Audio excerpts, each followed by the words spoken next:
This is LearnTV. Today we're looking at what's cool about the RX100mkII from Sony.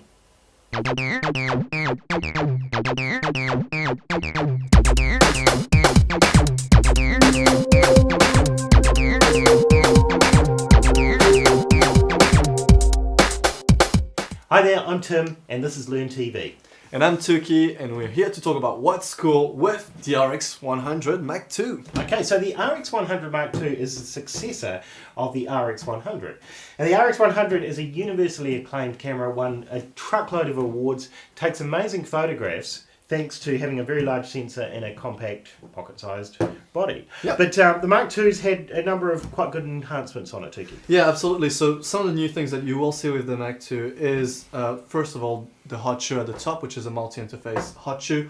What that means is, you can have like accessories like this viewfinder, and you can fit it in there, so you can use your screen at the back or have the viewfinder. Okay. And that's a standard hot shoe as well that will work with like ordinary flashes and absolutely ISO hot shoe. Yeah, which is really nice. The second thing that you will see with the Mark II is the screen at the back. So now you have like a tiltable screen. So if you're gonna take low shot, you can tilt it back so you can view what you're gonna shoot. But also like if you're gonna do over the crowd kind of shot, you can do that as well, right, which is nice. Right. Yeah. Okay, so the RX100mkII and in fact the RX100 both have got much larger sensors. The one that's in the RX100mkII is improved a little bit. Yep. It's an Exmor-R 20 megapixel sensor. Yep. But the key thing really is just its size, which absolutely results in more professional photos. So I mean, maybe you can run us through that. Yeah, so one of the main things that you'll see, with size is, for example, if I bring this camera in here, you'll see physically they look very similar. Yep. This is like a point and shoot. HX50? HX50, absolutely, yep. Tim.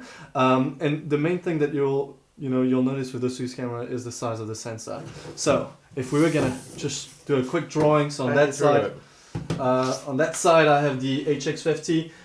This is roughly the size of the sensor that you will have inside the camera. Okay, so it's pretty small. Very, very small. Right, yeah. Compared to the RX100, which is roughly like 4 times the size of a conventional point-and-shoot camera sensor. So much larger. So what it means having a larger sensor means more light, so better in low light, but also better depth of field, so giving you that background defocus effect. Right. Okay. So that results in better pictures, and you taking a few, right? Yes, I did. So what I'm going to do now is I'm just going to show you some photos that I took this morning. Sure. The first camera I'm going to connect is actually the HX50. All right. So if I just connect this here via HDMI, and just show you some of the photos from this morning that we took. There we go. Quite nice point-and-shoot cameras, photos. This photo is actually quite a good example for what we want to demonstrate. So you'll see with this photo, it doesn't look anything special. Everything is in focus, which is very typical to point-and-shoot cameras, but also like smartphone cameras as well. Everything looks like in focus and very, very flat. Now, if I'll just show you from the RX100, so I'll just switch this here to the RX100.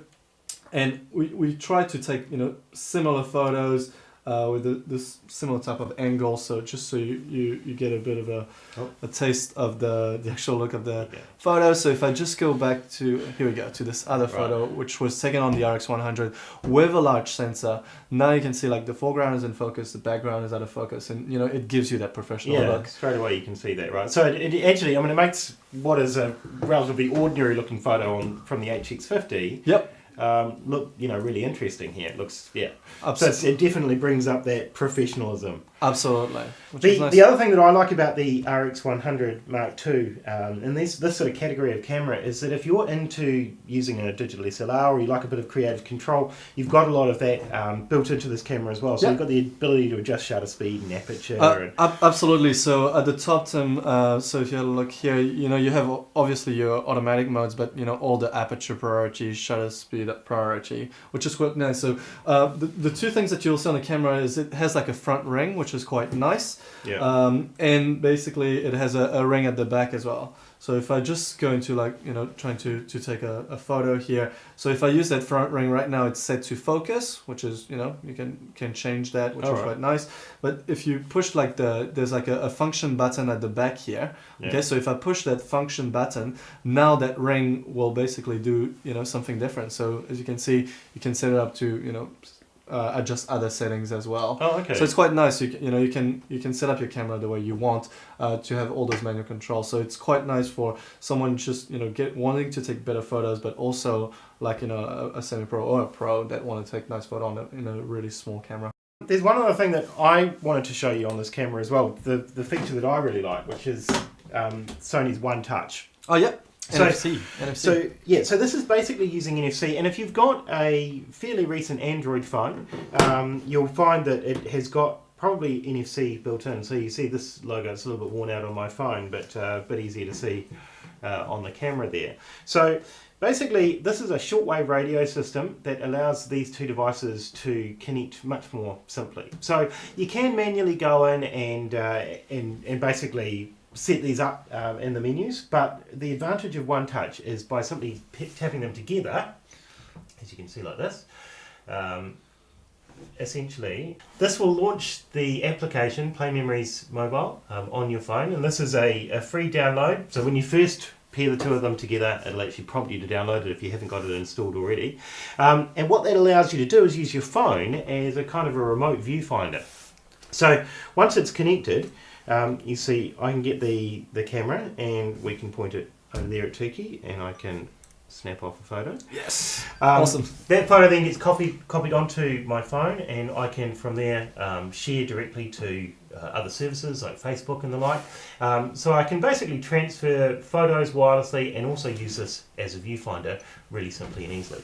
So that's a really cool feature. Yep. If you're using an iPhone, yep, the software is also available, but obviously iPhones don't have NFC at this stage.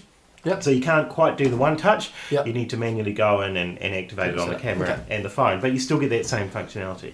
That's awesome. So, yeah, really cool feature, and once again, it's a new enhancement from the RX100 as well. So good step up. Perfect. So that's the RX100 Mark II. Awesome. That's what's cool. Very cool camera. See ya.